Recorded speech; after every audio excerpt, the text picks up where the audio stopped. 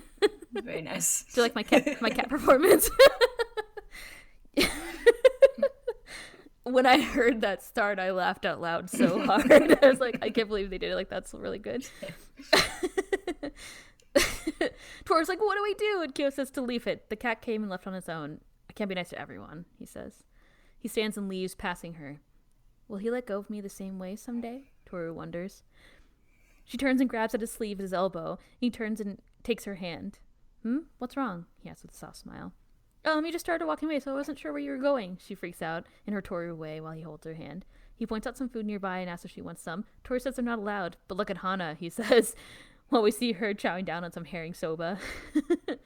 He asks if she wants to keep shopping for souvenirs. She wants Junichi figures, right? I already know where I'm getting them from. Wait, did I tell you that I wanted Zodiac figures? She asks. You didn't, but you do, right? He says. And she's like, yes, wow, you already knew. Of course, he thinks. Well, if you're not going to shop, want to hang out? He asks. Okay, she says with a bright smile. It's mysterious. He can make me unsettled or happy with a simple remark, she thinks as they walk away. Kyo-kun is a mystery. We cut back to the past again, and Yuki narrates that he asked Machi and Nao if they wanted souvenirs from the trip. I don't need one, Machi says. I don't want anything of the sort, Nao says. I didn't see that coming. Yuki thinks while Kakeru says, that's not very cute, and karate chops Nao in the background. Kimi says she doesn't like spending money on anyone other than herself. It made him remember how unique the student council is, Yuki narrates. Back at the class trip, the boys struggle with what to do. Yuki isn't awake. Definitely not awake. But it's almost time for breakfast. They ask Kyo to wake him up, and he's like, why do I have to do it? Just leave him, as he leaves. One of the boys tells Yuki to get up. Yuki stands and walks straight into a wall, and they all freak out that he's going to hurt his beautiful, beautiful face. But fortunately, Kakeru comes and asks what's up with the president. They whine that Yuki won't wake up, and he's doing dangerous things, and as he leans against a wall in the background, Kakeru goes over to him.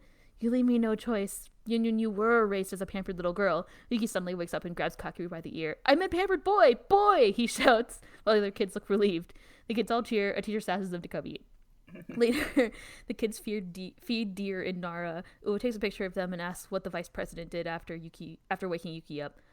He was yelling, and he thinks back. We see in his memory, Kakeru shouts, What? I woke you up and everything, you dummy! I'm never talking to you again! Dummy! It's okay, I don't care, Yuki says, and the president, Tohru, asks if that's okay, and he says there's no point in worrying about Kakeru's feelings. Tohru smiles at their little tiny friend feud, which is cute. As they're about to leave, a deer nudges Uo's elbow for more snacks. They're used to people, Hana says, and Kyo, who's sitting grumpily nearby, is like, 'cause you feed them. Uo squats down with a wrapped snack and makes little cooing and noises toward Kyo. You have to be persistent with animals, Hana says, and she's like, yep, and Kyo's like, don't agree! Another deer comes and tries to get into Toru's bag. He holds it up for her until the deer leaves. He asks what it is. She says it's a souvenir for herself. I'll just have one more thing to do when I buy some paper clay. I can do it, she says. And he's like, paper clay? Tohru asks if Yuki has thought about what kind of souvenir he'd like for himself. I'm happy as long as I have good memories from the trip, I guess, he says. And they smile. You will, I'm sure of it. They'll quietly keep these softly shining memories with you, she says. I guess, he says. Thank you. You might have already known. You're probably aware of the resolve, the cunning, but you still quietly smile for me, he thinks, remembering passing her at school after his parent-teacher conference. I hold you dear to me even now. The next day, Kakeru sees Yuki shopping. Hey, Yun, did you wake up on time today? He calls from across the street. People stare. Yuki shakes with rage as he tries to ignore Kakeru shouting louder. Hey, Yun, leader! Kakeru comes over and is like, don't ignore me when I'm trying to talk to you, Yun. And Yuki's like, you're way too psyched. Kakeru says that he's shopping till he's dropping, even shipping some souvenirs back. Yuki asks what he's doing with all that. He's giving them out to his neighbors, friends, coworkers. Yuki asks if they're really okay.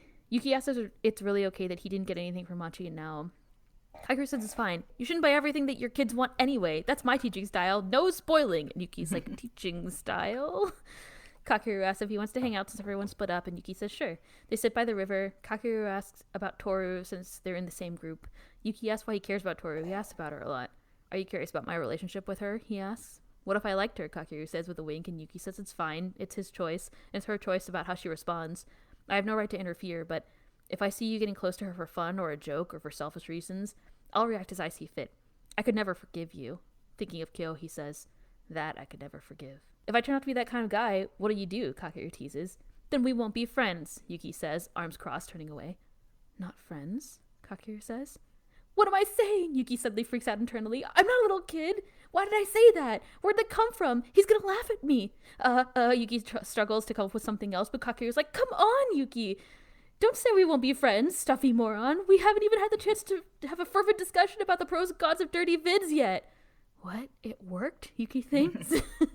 Kimi sees them from far away and asks if they're talking about dirty stuff. Union says he won't be friends with me anymore unless I show him my favorite dirty vids.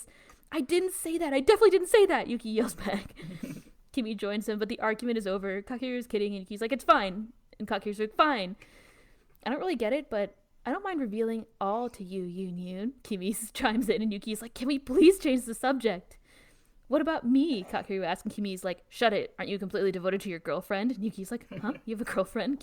And Kakeru's like, why are you surprised? And he talks about how cute and great she is. Kimi still doesn't get the point of this argument. But I think a guy who watches dirty videos despite having a girlfriend is untrustworthy, she says.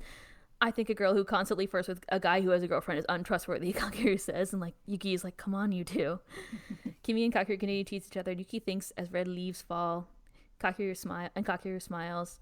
Someone who can tell another person straight out that they like them isn't so bad. When I was flustered and said that we wouldn't be friends and other nonsense, that me wasn't so bad either. When I someday think back on myself from this time, I want it to tickle my heart. Will I ever experience that day? He remembers Tohru saying, you will, I'm sure of it. Yuki catches a falling maple leaf out of the air, and we transition to school, immediately after returning from the trip.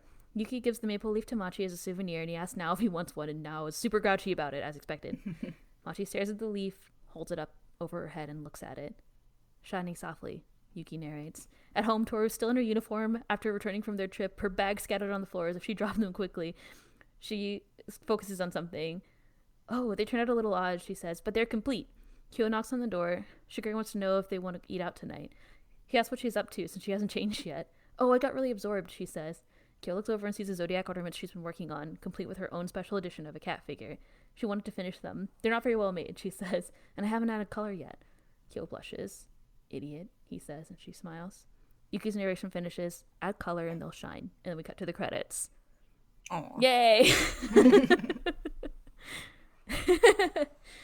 This was really cute. Everything was cute. It was so good. Oh, I enjoyed this very much. This is one of the good, good, I mean, they're all good, but one of the really fun chapters from the manga. I remember we had a lot of fun chatting about it. Yeah. I did very much appreciate the amount of food that Hana was eating in the episode and the variety. Yeah. I think they even added one because she shows up at the confession earlier than in the manga and has a snack already, even though it's been seconds. Croquette. Yeah, I know. It's they ran away, and while they were running away, she stopped and grabbed food, and then meets them. That girl in the confession is so annoyed, but the scene is I noticed that to me it looks very beautiful. They have the sunlight kind of streaming in from the background, and it's gonna be a confession, but instead it's just a crazy argument. Yeah. I enjoyed the friends chanting I want to be popular when they were walking back. Yeah. And then we had the good I think we talked about it during the manga episode, but Tohru, I mean, the girl grabs Kyo's elbow and he shoves her off, and then Tohru grabs his elbow later and he takes her hand. It was cute. It's cute. Everything was cute. I also really like the transition at the end where just skip to the end where Yuki catches the leaf and then it transitions to the scene where he's giving it to Machi. That was nice. Yeah, it was really good because it's he caught the leaf and then was lowering his hand down, and it became the school, and he was lowering it in front of Machi. Yeah. Yes, it was cute. It was a really good translation. Yes. I love how just loud the student council is now that they're animated. Just arguing all the time. Kakeru is so just loud. Him shouting from across the street Yun. And then he's when he's louder the second part when you yeah, and Yuki just quietly shaking and trying to ignore it. And everything Kakeru did in this episode was amazing. Yeah, and then later on when they're having their fake argument about dirty videos, Kimmy's all the way across the park when she's what are you guys talking about? Something dirty? Yeah. And then Kakeru's he says he won't be my friend anymore if I don't show him my favorite dirty videos. And Yuki's we did not. It's so yeah. Such a convoluted argument. I always Yeah. forget about that part. Or not forget. I mean, I remember that, but it's like, yeah, what they say is it's lost. Yeah. Lost to time. But I also loved Kimi being like Kimi's like, I'll show you, Yun. Mm-hmm. Yeah. And I love the return of her like true voice. Yes. Where it gets like deeper again when she's scolding Kakeru. And Kakeru's like, what about me? And she's like, no. Yeah. Yes, I also loved that. They're very judicious with Kimi's like true voice, I feel, or what seems to be her true voice, and I like that. I do like also how she makes a cameo in the beginning too, where she's like, I don't like to. Kimi doesn't like to like buy things for anybody other than Kimi, and it's like spend her money on anybody other than Kimi. It's Kimi's basket, and we're all just living in it. Yes. Now was back to be sassy, which I appreciated. Yeah. Let's have a little now appreciation, guys. Come on. Yeah. Yeah. I love how just unnecessarily grumpy he is about everything. Everything. It's like, oh, do you want a maple leaf? Fuck no. Yeah. He comes back and it's like, I brought you a leaf. And it's like, no. Like, Kakeru is like, that's not very cute. Yeah. My note is just a list of a bunch of things that were nice. And it says, I mean, it's nice. Yeah. Oh, I love the part always where Yuki's like struggling to wake up in the morning and then Kakeru comes in. I like how in the back when they're trying to, the boys are all like talking to Kakeru and they're like, do something, and Yuki's in the background just like still leaning on the wall. It's great. Also love how Kyo also doesn't give any fucks, where they're like, yeah, wake him up, and he's like, fuck no, and then leaves. Yeah, like he's just like, just leave him. Yeah. He doesn't need breakfast. No, they're all so concerned about his delicate face. I like how they kept in that little like scene, we just talked about it, where the Prince Yuki fangirls are like, we're watching in the shadows or whatever. And then the one is like the narration is like, we're always protecting you, and then it slowly like transitions to being like, actually, I wish I could just confess to you, or ditch these guys and confess to you. Yeah, it's up. Can't wait to slip away from you all and confess. Yeah, exactly. I liked that in the manga, that little slip in there. If the Prince Yuki fan club is the character in and of itself, which I think it kind of is. Yeah. Their little character break. It was funny. I guess you could describe it that way. I don't know how else to describe it. And then the hard cut away from there. Yeah. We had all this like romantic flowery music in the background, and it just sharply cuts off as it goes back. They're also in another like anime series all their own, you know? They're in a completely different type of shoujo series. Yeah. Prince Yuki basket. Yeah, Prince Yuki's basket.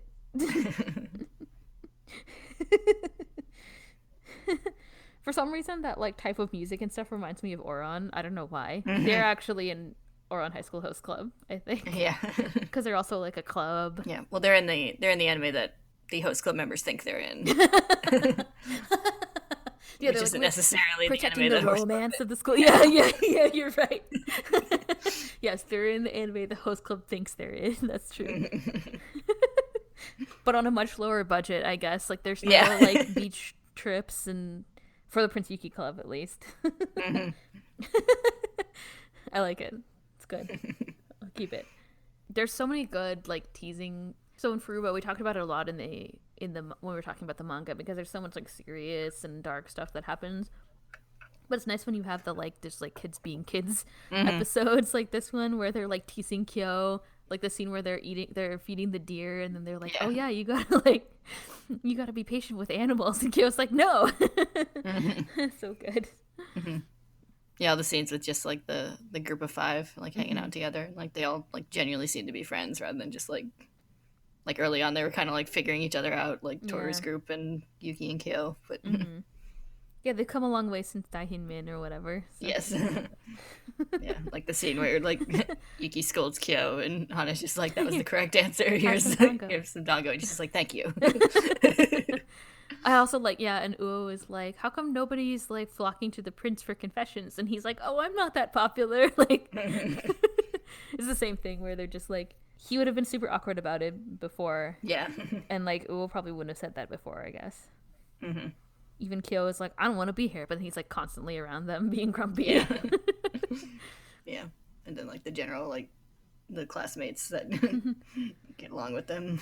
There's like you have like the two boys who are like minor characters. I can't remember. They gave them names in the anime, but I forget what they are. Like in the credits, they have names. Yeah. But then like even the other kids in the class, like when Yuki's struggling to wake up, all the boys are like, "What do we do?" You know. And they're all like, "Kakeru, help us." Yeah. Yeah, they do seem to all get along well. Well, we finally got, not finally, I mean, we've had a lot, but we got some good Kyoto moments and good Yuki Machi, like, fluff of him bringing her the leaf, and she, like, stares at it intently, which you know means that she's in love. I mean... Yeah. Well, she had some, you know, nice shoujo background as she held up the leaf and had dramatic narration over it, so, you know, it's important. That's how you know. That's how you know you're in love. If you ever find yourself questioning, do I actually love this person? Look around you. Are you in a shoujo bubble texture? Yes. Do you hear narration and music in your head? That's how you know. Are you suddenly in a spotlight? Yeah. Is your hair suddenly blowing in a breeze that seems to only affect you? Unless you're Rin, in which case that you just have your own personal fan everywhere you go. Yeah. So, I mean, I feel like everything that was in the manga that was cute was there. They didn't have the part where they were all like and Hana and Tohru and Yuki and Kyo fall asleep right away. Yeah. And all the kids, Maiko's like sassing or whatever. Yeah. I think there was like a tweet from Takaya where she was a little sad they couldn't make that in there. But she was like talking about, it's like, if I kept everything I wanted, the series would still be going. So. That's true.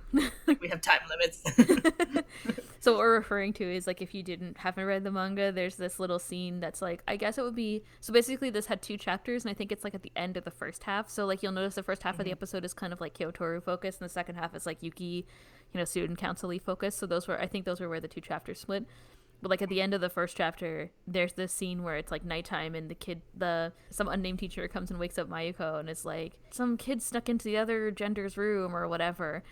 And they go to, like, I don't know, settle everybody down. But then Mayuko looks in the room, and it's like the rooms, and Kyo and Yuki, Tohru, and Uo and Hana are like asleep in their rooms respectively. And she's like, aren't you more concerned about the ones who aren't interested at all? It was really funny. So yeah, I guess they cut that. But it's cute. They're cute. Yeah. They're good kids. I feel like we talked about that before. Yeah. It's like they're boring good kids. Yeah. Kakeru was the one who was leading the charge, obviously, I'm guessing. Yeah. Kakeru and Kimi conspired. Yeah. Just for the chaos. Yeah. Not because they're interested, but just for the chaos. Yeah. I also, we didn't talk about it yet, but I love Shigure's little rant where he's like, the whole point of school trips is for romantic things to happen. Hey, it's not like, listen to me. And they're like, Yuki and Kyo are like escorting Tohru away from shenanigans. Yeah, like Kyo being just like, I can't wait to be old. Yes. Like, that's how I felt in high school. Me too. That's how I feel now. That's how I felt for all of my 20s. It's like, man, I just can't wait to get out of this hellhole of youth. Like, I can't wait to have a pension. Yes. But especially in high school, though. Yeah. Especially when they make you do like dumb stuff. Like I would enjoy a class trip, but when they're like, we have to go to the homecoming rally, and you're like, do we really? Do we have to? Can't I just study? I just want to read my book. I'd rather study. Inside. Yes. But like, I don't even particularly like studying, but I'd rather study. Like, you need to care about sports. You're a high schooler in America. Yeah. It would be best if you cared. I know. I definitely would have enjoyed a class trip. We got to go on some trips for like photo and stuff, short trips. The only overnight the photo trips were fun. That was fun. That's also because it wasn't an overnight trip. It was just like a short trip, like go do a thing. Actually, we did go to New York. I went on a photo trip to New York. I don't think you were there because I think it was like after you left. I just remembered that it was like a recovered memory that we spent more than maybe it was a day trip. Maybe it was like a long day trip or something where we like drove there and drove back. But like the only overnight trip that I went on for school was to Disney World. It was to Disney World because there's a music festival there, and I was doing music at the time, so we had to do like a performance. Then we got to go to the parks. I did a couple I was in a nerdy trivia club. That's right. So we did a couple. It's okay. Overnight We're all trips nerds here. for competitions. That's fun. Did you go anywhere fun, or was it just like Branson, Missouri, or something? Yeah, it wasn't really. It was fun, but it wasn't anywhere exciting. It was just like, go to this other part of the state and we'll stay overnight and we'll spend some time at the mall or something. Go to the mall. That's what all teenagers in the 2000s liked. Yeah, I was gonna say back when malls were thing. Were still a thing, not sad, empty walking paths with a couple of stores. Did you go to the Sears while you were there? Like, is this? We were going to the Walden Books. Whoa, Walden Books. Because I wanted chapstick and I knew they sold Burt's Bees. Smart. And I was like, I'll kill 2 birds with 1 stone because then I can look at books. Yeah. Back to reading, as stated before. Yes. And this is the nerd club, so we were all like, yeah, Walden Books. I loved going to the bookstore as a teenager. Once I could drive, that was like what I did 90% of the time. It would be like either drive to my friends or be like, I'm going to go to Borders. Yeah. And pick up Chipotle, because that was what we did in the 2000s. Does this resonate with anyone? Or resonates with me. Yeah, I think those are the only overnight. The New York thing might have been a day trip, but it might have been like one overnight. And then for sure, the other overnight trip I did was Disney World. Yeah, and then we did like overnight trips for college. Yeah, I don't think I did any overnight trips during college. I didn't want to. Socializing wasn't my deal. Mm-hmm. Just traveling with friends. I was in some like animal related clubs, so we went to some like see some animals. Zoos and stuff. Oh, that's fun. Yeah, one time we did a trip to the National Zoo, and I was like, but I've been there already a lot. So many times, too many times. Like, I can walk in there any day of the week. Isn't it free? Yeah. Yeah. Mm-hmm. Because this is like a couple states up, so it was, new and exciting for most of them, and free. And free, yes. I was like, I've been there. So many times. I've been so many times. That's what happens when you live in the DC area, is like... Yeah. And you're it's a good zoo, I don't mind, but... Except the whole thing is a hill. It's a giant hill, but yeah, I mean... It's a very walky zoo. And then we tried to do a weekend trip at Assateague, but a hurricane came. Oh, okay, well, yeah.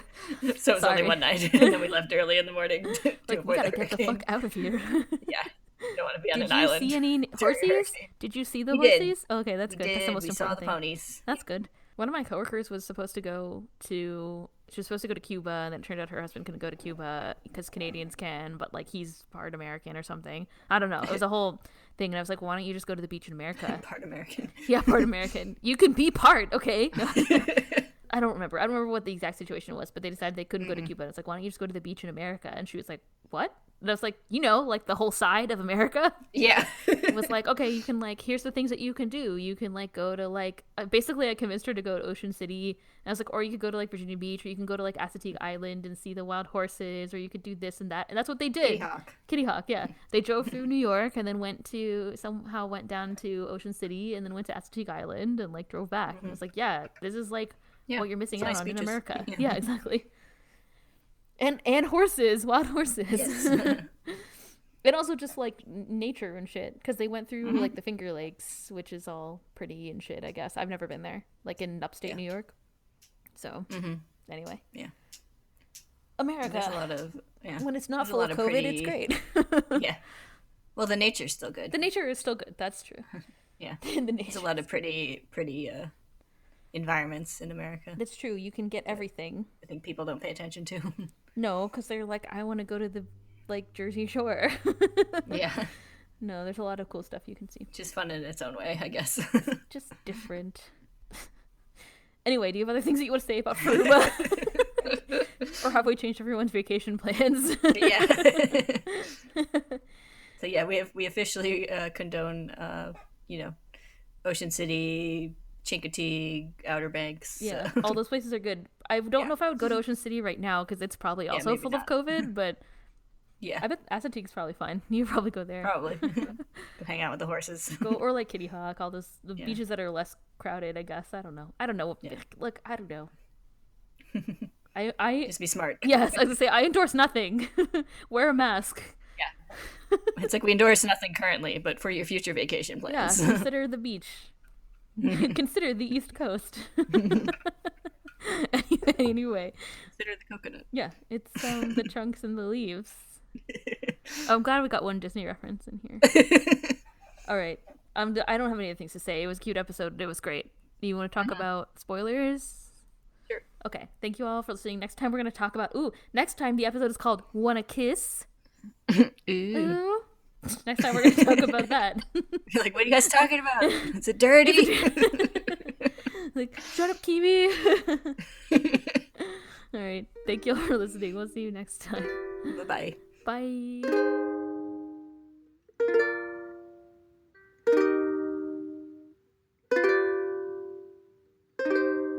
Hey, we're back. Spoilers. You want to talk about them? Or you want to talk more about the beach? I mean... Yes. Talk about the things we can't do right now. Let's be sad. I mean... I want to go to Disney World. Too bad Florida's a cesspool. Yeah. So I guess they mentioned Kakeru mentioned his girlfriend Komaki, and there was more talk of Tohru. Like he asked more about Tohru, so it's all alluding it to their connection. At this point in the story, and Yuki was still thinking about, like all the things Toru's done for him, being his mommy and whatnot. So, yeah, like Kakeru says later. Yeah, he's still kind of coping with that because he's. Yeah, I do think these are like letting her go, kind of. Yeah, I think this episode is very like indicative of his like kind of sorting through that emotion, because he's got the whole like his like appreciation toward Tohru, but also his like kind of resigned grumpiness toward Kyo. Yeah, when he's like, "Oh, I'll never forgive you" or whatever, he was thinking about Kyo. So. Yeah. And when he just kind of like when Toru's worrying over the confession thing, and he's just like, "Don't worry, he won't accept." Yeah, everybody can see it. Yeah. I always loved how Tohru was like, "It's so mysterious how he makes me feel this way," and it's like such denial, like extreme denial. But then there's also the Yuki Machi spoilers too. Spoiled by shoujo texture, everybody knows that. Yes. And then next time it's gonna be about Haru and Rin, based on the episode title, which I'm excited about. So probably gonna be horrifically sad. Yeah, I'm so excited. Good thing we had this like cute episode. But yeah, this one is gonna be one of the sad ones. Because I'm pretty sure, at least if I follow the manga, it's like, all her like horrific parent flashbacks and hallucinations happening. Yeah, basically. While she's passing out in various places. Yeah. Various Soma properties. So I assume that's gonna be that, and I assume it's not gonna be a good time. So. Yeah. Such a deceptively cutesy title. Yeah, no. That's why I said it that way, obviously. It's my aim to mislead. I mean... Yeah. I love the things where, like the context of something that sounds innocent, so you're just like, oh no. Oh no. As soon as I read that, I was like, oh. Yeah. Yeah, but it'll be good. It'll be good. I like Rin. I've talked about it many times, so I'm just excited to see more of her story be be animated at all, actually, because she wasn't in the first one. So it'll be good. It'll be sad, but it'll be good. Yeah. Anyway, I don't have any other things that I wanted to talk about. No. Okay. So I guess we'll be back next time for that. So great. Yay. Yay. It'll be a good time. Maybe they'll have Komaki later. They have to, right? They're gonna do the whole thing. Yeah. That'll be fun. Well, they keep suggesting at the stuff, so I assume. Yes. Okay. Yeah, the stuff, so I assume, yes. The stuff. Okay. The stuff. I don't have any other things that I want to say. Do you? Nope. Okay. Well, in that case, I guess this is it for now. Yeah, we'll be back next week for that then. Yay. All right, thank y'all for listening. We'll see you then. Bye-bye. Bye.